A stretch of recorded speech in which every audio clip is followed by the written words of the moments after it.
Hello दोस्तों, नमस्कार। Welcome to this video. उम्मीद करता हूं आप सब बहुत अच्छे होंगे। साथियों, आज हम आपके एक बहुत बड़ा सॉल्यूशन देने वाले हैं। जी हां, जिसको लेकर आप लगातार परेशान रहते हैं, जीआईसी ईएलटी ग्रेड के जीएस को लेकर। जी हां, जीएस एक ऐसा आप लोगों के लिए जो है, जो क्या कह सकते हैं, कील बन चुका है। ना तो आप उसको इग्नोर कर पा रहे हैं, ना ही आप उसको सही तरीके से आगे लेकर के बढ़ा पा रहे हैं, यानी समझ में नहीं आ रहा। मैं देखता हूँ दिन भर में जो कॉल्स आती है, मैसेज आती है, सब यही कहते हैं कि सर हम जीएस कैसे तैयार करें जिससे हम ये आश्वस्त हो सके कि अब हमको जीएस में कोई दिक्कत नहीं है। तो उससे पहले साथियों, मैं आप लोगों को थोड़ा सा बताना चाहूँगा कि अगर हम कोई भी कार्य प्लान करते हैं, कोई कार्य करना चाहते हैं, तो उससे पहले हमको समझना होता है कि उसकी कितनी ज़रूरत है, कितनी इंपॉर्टेंस है। स्मार्ट पढ़ाई यही है। देखो यार, हम ये कोई भी वो आदमी सेलेक्ट कभी नहीं हो सकता जो जिसको पता ना हो कि कितना हमको पढ़ना है, कितना हमको छोड़ना है। तो इसलिए सबसे ज़्यादा ज़रूरी है कि इसका कितना रोल है, इसको समझना। अब अगर हम रोल की बात करें, तब हमें समझ में आ जाएगा कि हम इस हालांकि हम आगे बताएंगे भी कि आपको कितना पढ़ना है, कहाँ से पढ़ना है, क्या पढ़ना है जीएस के लिए, जो आपके लिए मतलब सफिशियंट हो जाए और आपको आपके चयन में ये बाधा ना बन सके। ठीक है, आपको रिग्रेट ना रहे कि यार मैंने जीएस में मेहनत नहीं किया, या जीएस में हम गलत तरीके से पढ़ गए। ठीक है, तो इसके लिए आपको सबसे पहले समझना होगा जो आपका प्रीलिम्स एग्जाम है। प्रीलिम्स एग्जाम आप जानते हैं 120 नंबर आपके सब्जेक्ट का, 30 नंबर आपके जीएस का। उसके बाद आपका इसमें जो जीएस है, ऐसा नहीं है कि 30 नंबर है तो उसमें एक प्रॉपर 10 नंबर, 8 नंबर, 5 नंबर लाने ही अनिवार्य है।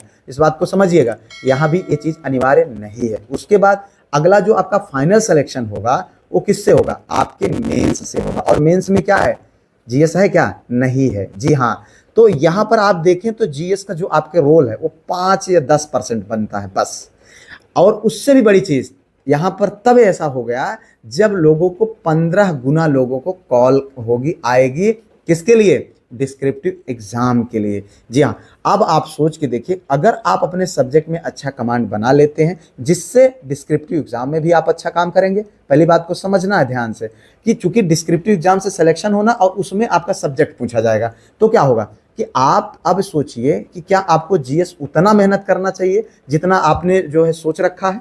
अब ये भी आपके लिए सवाल है। और उससे बड़ी चीज़ मैं आपको बता रहा हूं कि यहाँ पर रोल इसलिए कम हो जा रहा है। भाई अगर 500 सीटें हैं आपकी, तो 500 गुना 1500 यानी लगभग जो है 15 गुना लगभग 7500 लोगों को बुलाया जाएगा डिस्क्रिप्टिव एग्जाम के लिए। समझिएगा बात को। और पिछली बार क्या हुआ था? अगर 500 सीटें थी तो 500 सीटों के अंदर ही आप आए, तभी आपका फाइनल सिलेक्शन हुआ। और पिछली बार के जितने भी हमारे साथी, मैं सब कुछ जिनको जानता हूं, और आप देख रहे हैं लगातार मैं इंटरव्यूज कर रहा हूँ, सबसे बातें कर रहा हूँ, तो सब ने बताया कि यार मैक्सिमम जो है 10 क्वेश्चन, इससे ज़्यादा कोई जीएस का सही नहीं किया था। और 10 क्वेश्चन नहीं सही करके आप जो है 500 के अंदर आ गए। और यहाँ पर जो मैं प्लान बनाया हूँ, उस प्लान को अगर आप एग्जीक्यूट करेंगे तो क्या आप 7500 लोगों के अंदर नहीं आ सकते हैं, जिससे आप जो है बाद में डिस्क्रिप्टिव अपना फोड़ करके अपनी एक सीट को सुरक्षित कर सकें? ऐसा हो ही नहीं सकता। तो इसके लिए आपको क्या करना है? आपको अपने सब्जेक्ट पर प्लान मतलब पूरी तरीके से फोकस करना है। अब चूंकि क्या है कि पिछली बार जो जीएस का पोर्शन था उसमें जो क्वेश्चंस आए थे, इतिहास से आया था लगभग 5 क्वेश्चन, भूगोल से लगभग 8 क्वेश्चन, और राजनीति से लगभग 3 क्वेश्चन आए थे, विज्ञान से 3 क्वेश्चन, कृषि से 4 क्वेश्चन, गणित से 3 क्वेश्चन, करंट से 3 क्वेश्चन, कंप्यूटर से क्वेश्चन, और अर्थशास्त्र और यूपी स्पेशल से नहीं आया था। लेकिन कोई जरूरी नहीं है कि इस साल भी ना आए, आ सकता है। तो अब आपके ये 8 से 10 टॉपिक होते हैं। या तो आप इनको पढ़ना शुरू कर दीजिए, कोचिंग ले लीजिए। बहुत सारे लोग कह रहे हैं सर मैं कोचिंग कर लेता हूँ, सबको पढ़ूंगा। तो आप सोचिए कि अगर इन 10 टॉपिक को आप पढ़ेंगे, कोई पता है कहाँ से पढ़ेंगे और कहाँ से क्वेश्चन आएगा? तो 10 टॉपिक को पढ़ करके आप कितने दिन में इसको कंप्लीट करेंगे, और फिर अपना सब्जेक्ट आप कब पढ़ेंगे? अब यहाँ पर आपके मन में एक सवाल आ रहा होगा, मैं भी आपको बता रहा हूँ कि हो सकता है आपको लग रहा हो कि यार सर पिछली बार एग्जाम था, पहली बार था, इसलिए लोग जो है जीएस पे ज़्यादा फोकस नहीं किए, फिर भी सिलेक्शन हो गया। लेकिन ये भी जान लीजिए इस बार भी पहली बार ही है। चूँकि वैकेंसी को लेकर चर्चाएं तो चल रही थी, लेकिन लोग सीरियस नहीं थे, पहली बात। दूसरी चीज, इसका पैटर्न बदल गया। ठीक है, इस बार प्रीलिम्स का रोल कम हो गया, जीएस का रोल कम हो गया। अब आप डिस्क्रिप्टिव आ गया, जो कि सबके लिए पहली बार है। तो यहाँ पर फिर वही स्थिति बन गई जो पिछली बार स्थिति बनी थी। तो डरना नहीं है, आपको दिमाग लगा करके सोचना है कि कितना बड़ा रोल अब जीएस का रह गया है। अब उसके बाद आपको क्या करना चाहिए, हम उस पर बात करेंगे। सबसे ज़्यादा आपको अपने सब्जेक्ट पर फोकस करना चाहिए। जितना पढ़ सकिए उतना पढ़िए अपने सब्जेक्ट को, और साथ साथ अपना डिस्क्रिप्टिव का भी तैयार करते जाइए। उसके बाद आप अपना जो है क्या करिए, 1 से 1.5 घंटे जीएस पर दीजिए। इग्नोर नहीं कर सकते भैया, ध्यान रखना। क्योंकि इग्नोर करिएगा तो बड़ी गलती हो जाएगी, इग्नोर नहीं करना है। अब आपको जीएस को कैसे तैयार करना है उसके लिए रणनीति अपनाइए। मैं जो आपको बताता हूं बार बार कि प्रीवियस ईयर जो उत्तर प्रदेश लोक सेवा आयोग का जो परीक्षा हुई है अब तक, उनके प्रीवियस ईयर को उठाइए, आप उनको पढ़िए, ठीक है। उनके जितने भी क्वेश्चन अभी तक आए हैं उनको पढ़िए, उन्हीं को सॉल्व करिए। और उसके जो ऑप्शन में जो और ऑप्शंस है उनको भी कोई जरूरी नहीं कि वैसे हुबहू क्वेश्चन उठा के रख दिया जाए। जैसे 4 ऑप्शन है, 4 ऑप्शन में जो चीजें हैं उन चारों को समझिए थोड़ा सा, ठीक है। इस तरीके से आप इसको प्रैक्टिस करिए। और जिनके भी जीएस में ज्यादा मार्क्स थे, मैं बात करता हूं जब उनसे, तो वो यही बताते हैं कि मैंने उत्तर प्रदेश लोक सेवा आयोग के पिछले 15 से 20 सालों की जो एग्जाम्स हुए थे उनको मैं एक सरसरी निगाह में अच्छे तरीके से पढ़ लिया था और कुछ चीजें स्पेशल तरीके से इधर उधर देख लिए थे। तो बस इतना ही किया था, बाकी और कुछ नहीं किए थे। अब मैं आपको बताता हूं आगे आपको क्या करना चाहिए। इसके लिए आप इसको तैयार कर लीजिए। उसके बाद मैंने एक प्लान बनाया, चूंकि कुछ लोगों ने हमसे कहा कि सर आप एक काम करिए, हमारे जीएस की तैयारी आप करवा दीजिए। तो मैंने क्या किया, जीएस का प्रैक्टिस सेट मैंने शुरू कर दिया इसी तरीके से, उसी पैटर्न में। इतिहास से 4-5 क्वेश्चन, 6 क्वेश्चन, उसके बाद जो है साइंस से 3-4 क्वेश्चन, भूगोल से 7-8 क्वेश्चन। तो अलग अलग टॉपिक से एकदम मिक्स करके, मतलब आपको ये लगे कि आप वही परीक्षा दे रहे हैं, इस तरीके का मैंने प्रैक्टिस सेट बनाया। और आप देख सकते हैं कि मैंने उस पर मेहनत किया। और इस मेहनत को मैंने किया, उसके बाद मैंने डिसाइड किया, मैंने पूरा प्लान बनाया कि मैं क्या करूंगा आगे। अब जो मेरा प्लान है कि topic wise per day solve कराऊंगा। 3 दिन मैं टॉपिक वाइज सॉल्व कराऊंगा, एक एक टॉपिक उठाऊंगा, उसके जो इंपॉर्टेंट क्वेश्चन होंगे, एक टॉपिक 2 टॉपिक, मतलब कम से कम 25 से 30 क्वेश्चन या 20-25 मिनट का वीडियो रहेगा। वो आपको टॉपिक कुछ बता देंगे जो इंपॉर्टेंट चीजें होंगी। और उसके बाद मैं क्या करूंगा कि आप बाकी एक प्रैक्टिस सेट जो है 3 दिन लाऊंगा। और 3 दिन प्रैक्टिस सेट, 3 दिन टॉपिक वाइज और 1 दिन आपका जो है करंट पर, यानी 7 दिन का ये मेरा प्लान रहेगा। तो इस 7 दिन का प्लान के लिए मैंने बना तो लिए, लेकिन मुझे इतना वर्क करना पड़ रहा, मैं बता नहीं सकता हूं आपको, कि कम से कम मैंने फिलहाल तो पीडीएफ बनाने के लिए और क्वेश्चन को चूज करने के लिए मैंने शुरू किया, लेकिन वो मुझसे हो ही नहीं रहा था, मैं कर ही नहीं पा रहा था क्योंकि उतना समय ही नहीं है मेरे पास। तो मैंने एक लड़का रखा और मैंने फिर पीडीएफ बनाने को, चूंकि मैं क्वेश्चन दे देता हूं उनको और वो पीडीएफ बना करके, अब देखो क्वेश्चन को चूज करना, उसको देखना कि क्वेश्चन के ऑप्शन में गलती तो नहीं है। बहुत सारी गलतियां हैं, आप जानते हैं जो प्रीवियस ईयर के क्वेश्चंस हैं उनमें बहुत गलतियां हैं, ठीक है। चाहे आप यूथ को ले लें, चाहे घटना चक्र को ले लें, चाहे और भी जो भी किताबें मार्केट में उपलब्ध है, दृष्टि, मतलब इनमें गलतियां हैं। तो उनको वेरीफाई करके उनको पीडीएफ में कन्वर्ट करना। उसके बाद उसके जो और ऑप्शंस के कौन कौन से क्वेश्चन और बन सकते हैं उनको कलेक्ट करना। उसके बाद फिर वीडियो को बनाना, वीडियो को एडिट करना, अपलोड करना। लगभग 7 से 8-9 घंटे का ये काम बन गया। अब ये मेरे लिए सरदर्द सा हो गया। अब इसके लिए चूंकि मुझे टीम जो मैंने रखा है तो अब उसको भी मुझे पे करना है। तो मैंने पहले तो ये नहीं सोचा था, लेकिन बाद में मुझे लगा, क्योंकि जब मैंने पहला वीडियो अपलोड किया तो लोगों को पसंद आया, लोगों को लगा कि हाँ यार सही है, ऐसा ही होना चाहिए। तो फिर कई लोगों ने मैसेज किया कि सर हमको इसका आंसर की दे दीजिए। तो और ये जो आप बोलते हैं, जो पढ़ाते हैं, उसको आप लिखित में जहाँ लिखे हो आप उसको दे दीजिए। तो ऐसा करने पर क्या होगा, आप जानते हैं वीडियो कोई देखेगा नहीं, और जब वीडियो देखेगा नहीं तो फिर सिंपल सी बात है कि जो लड़का मैंने रखा है उसका पेमेंट कैसे करूंगा, ये बात हो गई। तो यहाँ पर आप जानते हैं यूट्यूब जो है 15 से 20 रुपए 1000 लोग अगर वीडियो को देखते हैं तब देता है। आप सोच के देखिए। और देख कितने लोग रहे हैं, पहले वीडियो को तो 8-10 हजार लोगों ने देख लिया, उसके बाद क्या देख क्या रहे हैं। तो फिर मैं इसको पे कैसे करता है इनको। तो अगर आप सोच लीजिए कि 6 महीने अभी जो दिसंबर तक का समय है, अगर 10,000 के हिसाब से मुझे उसको पे करना है उस लड़के को, तो लगभग हमें 60,000 रुपए की ज़रूरत है। अब इस 60,000 को मैं कैसे, क्या अपने जेब से ही पे करूं यार, मैं इतना मेहनत भी कर रहा हूं और अपने जेब से, ये संभव भी नहीं है।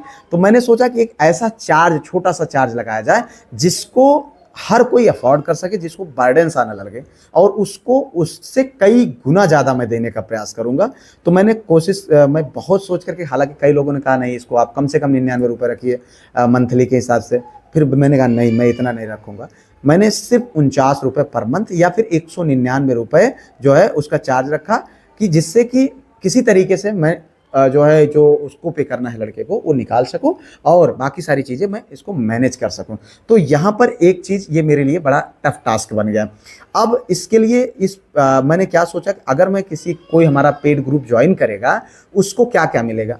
ये जो सारी चीज़ें हैं ये यूट्यूब पर फ्री में आएंगी, बात को समझिएगा, लेकिन जो ग्रुप ज्वाइन करेगा उसको क्या मिलेगा, उसको मिलेगा कि जो मैं आंसर की पढ़ाता हूँ वो मिलेगा, और उसके साथ साथ जो डिस्क्रिप्टिव चीज़ें मैं बताता हूँ वो बिल्कुल लिखा हुआ मिलेगा, और उसके साथ साथ उनके सारे कैंडिडेट के नंबर हमारे मोबाइल में सेव होंगे। और वो कोई उनके प्रॉब्लम है, चाहे वो किसी भी चीज़ से संबंधित, अपनी तैयारी से संबंधित, मार्गदर्शन संबंधित रहेंगे, तो अगर वो कॉल करेंगे व्हाट्सअप पर ही, वह नॉर्मल कॉल अलाउड नहीं रहेगी, व्हाट्सअप पर ही कॉल करेंगे तो उनको प्रॉपर जो है उनको गाइडेंस दिया जाएगा, उनको समय दिया जाएगा। ठीक है, ये चीज़ें होंगी। और इसके साथ साथ जीएस से संबंधित जितनी भी चीज़ें अभी जो मैं सोच रहा हूँ, धीरे धीरे चीज़ें और भी सामने आएंगी, वो सारी चीज़ें, सारा मटेरियल मैं जो है पढ़ाऊँगा तो यूट्यूब पे ही फ्री में ही, लेकिन उसका जो रिटन मटेरियल होगा, जो पीडीएफ मटेरियल होगा, वो सब कुछ मैं उस ग्रुप में डालूंगा जहाँ पर लोग पे करके जुड़ेंगे। तो मतलब उनको भाई पे करेंगे तो उनको कुछ एक्स्ट्रा चाहिए, वो मेरी मदद करेंगे तो मैं उनकी भी मदद करूंगा। बाकी आप सभी के लिए, कोई भी जो कैंडिडेट है तैयारी कर रहा, मैं आपको भरोसा दिलाना चाहता हूँ, जितना मैं करना चाह रहा हूँ, जितना मैं सोच रहा हूँ, अगर आप इतना ही जीएस पर फोकस कर ले गए, इतना ही तैयार कर ले गए, तो आपको फिर कुछ करने की जरूरत नहीं। अब जो लोग पेड लेंगे ग्रुप, मैं उसमें क्या करूंगा, पढ़ा करके अपना पीडीएफ और साथ साथ उसका जो आंसर और डिटेल मटेरियल डाल दूंगा, तो वो एक बार वीडियो देख लेंगे, पहली बात तो उनके दिमाग में बैठेगा, दूसरी चीज आप उसी पीडीएफ से पढ़ लीजिएगा, या फिर आप अपना एक नोट्स बना करके उसी पीडीएफ को की जो इंपॉर्टेंट चीजें रहेंगे या पीडीएफ की सारी चीजें आप 15-20 मिनट के अंदर अंदर लिख लीजिएगा। तो क्या होगा कि एक आपका नोट्स भी तैयार होता रहेगा। अब वैसे अगर वीडियो के माध्यम से अगर नोट्स आप बनाएंगे तो क्या करना होता है, वीडियो को रोकना, चूंकि मैं जल्दी जल्दी बोलता हूँ, चूंकि मुझे वीडियो खत्म करना रहेगा, भाई 30 मिनट ज़्यादा लंबा हो जाएगा तो लोगों को लगता है यार सर कितना टाइम लग रहा है, ये भी चीज़ें होती है। तो फिर ये चीज़ें हैं, उसमें मुझे इस बात का भी ध्यान रखना रहता है, इसलिए मैंने वहाँ पर ये प्लान बनाया है। तो हमें लगता नहीं है कि 50 रुपये किसी के लिए बड़ा मुश्किल काम है, और मैं ये समझ लीजिए कि मैं अपने कलेजे पर हाथ रख करके ये करने के लिए मैं मजबूर हुआ हूँ। अन्यथा मुझे बहुत बुरा लग रहा था कि यार चलो मैं आपसे भी कुछ पैसे लूँ, लेकिन मैं ये जानता हूँ कि जो ये पैसे आपके हैं 50 रुपये, ये बहुत बड़ी चीज़ नहीं है। ये जो है बहुत मतलब बहुत मामूली सी अमाउंट है, जिसको आप अगर कोई किताब भी खरीदेंगे, आपको मैं बता दूं, अगर आप इतना करिएगा तो किताब की ज़रूरत ज़्यादा नहीं रहेगी आपको जीएस के लिए। आप एक कोई किताब मार्केट में जाइए, आपको 1500 रुपये की किताब मिल जाएगी, और यहाँ मैं आपको 199 में पूरा मैटर देने को तैयार हूँ। और वो भी किताब लेंगे, आप उसको पढ़ना पड़ेगा, सेलेक्ट करना पड़ेगा, चूज करना, पूरी चीज़ें तो नहीं पढ़ सकते। तो यहाँ पर मैं चूज करके पूरी सारी चीज़ें, सब पूरा कंप्लीट मटेरियल आपको दे रहा हूँ। तो अगर आप चाहिए तो आप हमें कांटेक्ट कर लीजिएगा, हमारे जो टेलीग्राम ग्रुप है, जो हमारा व्हाट्सअप नंबर है, उस पर आप मैसेज करिएगा, मैं आपको वहाँ पर सारी चीज़ें बता दूंगा। और 1-2 दिन में, अभी जब से ये मैंने बात आप लोगों के बीच रखी, बहुत सारे लोगों ने कमेंट किया, मैसेज किया मुझे, तो आप सोच के देखिए, मैंने सबको होल्ड पर रखा है, और इसके बाद अब मैं उस ग्रुप को बनाऊंगा। 1-2 दिन, 3 दिन, 4 दिन उस पर मुझे बड़ा काम करना है। जो पुराने जो पीडीएफ्स मैंने दिए हैं, उनके जो क्वेश्चन आंसर है, उनको डिटेल मटेरियल पूरा भी तैयार करना है। ये सारी चीज़ें करने में मुझे थोड़ा सा समय लगेगा, तो आप उस ग्रुप में जुड़ जाइए। मैं 1-2 दिन में वो ग्रुप क्रिएट कर दूंगा, आप बस मैसेज कर दीजिएगा मुझे, तो सारा चीज़ें, ये पेमेंट वाला मामला क्लियर हो जाए, और उसके बाद फिर जो है मैं उस पर आपको प्रॉपर मटेरियल देने लगूंगा। मैं भी थोड़ा स्थिर हो जाऊंगा, आप भी स्थिर होकर के पढ़ाई करिए, ज़्यादा समय इधर उधर करने की जरूरत नहीं है। यही सारी चीज़ें आपको अपने इस वीडियो के माध्यम से आप तक डिलीवर करनी थी। अगर चीज़ें आपको समझ में आए, ठीक लगे, तो निश्चित तौर पर चैनल को सपोर्ट करते रहिए यार, लाइक, शेयर और सब्सक्राइब जरूर करिएगा, और हाइप जरूर कर दिया करिए वीडियो को, क्योंकि आपके लिए मुझे बहुत ज़्यादा मेहनत करनी पड़ रही है। मैं आपको बताऊं, इतनी मेहनत शायद मैं अपनी तैयारी के दौरान नहीं कर पा रहा था जितनी मैं आज कर रहा हूं, क्योंकि मुझे इस कार्य को करने में अच्छा लगता है, मज़ा आता है। आपके जो कमेंट्स होते हैं प्यारे प्यारे, उसको पढ़ने में मुझे अच्छा लगता है, मुझे बड़ा इमोशन फील होता है, मुझे लगता है कि मैं हाँ आपकी हेल्प कर रहा हूँ। आपको क्या लगता है, जो इंटरव्यूज मैं रखता हूँ, ये 40 मिनट का इंटरव्यू, 35 मिनट का इंटरव्यू, क्या इतने 35 मिनट ही इसमें लगते हैं? नहीं भैया, इसके लिए मुझको प्रॉपर प्लान करना पड़ता है, लोगों को बुलाना पड़ता है, रिक्वेस्ट करना पड़ता है। सभी हमारे जितने भी साथी, जितने मेहमान हमारे चैनल पर आए, वो सब बहुत अच्छे रहे, लेकिन फिर भी उनका समय लेना, मतलब आप समझ सकते हैं। और पूरे YouTube पर शायद इस तरीके का मैटर आप लोगों को कहीं नहीं मिला होगा, इस बात को आपने देखा होगा। तो फिलहाल इस वीडियो में इन्हीं सब बिंदुओं पर हमें बात करनी थी, इस सब चीज़ों को बताना था। अगर आपको चीज़ें समझ में आए तो जुड़ जाइएगा, बाकी आप प्रैक्टिस करिए, मैं YouTube पर सारा मटेरियल आपको दूंगा, इसके लिए बिल्कुल भी निश्चिंत रहें। मिलते हैं किसी और वीडियो में, किसी और टॉपिक पर, तब तक के लिए जय Hind, Vande Mataram, best of luck.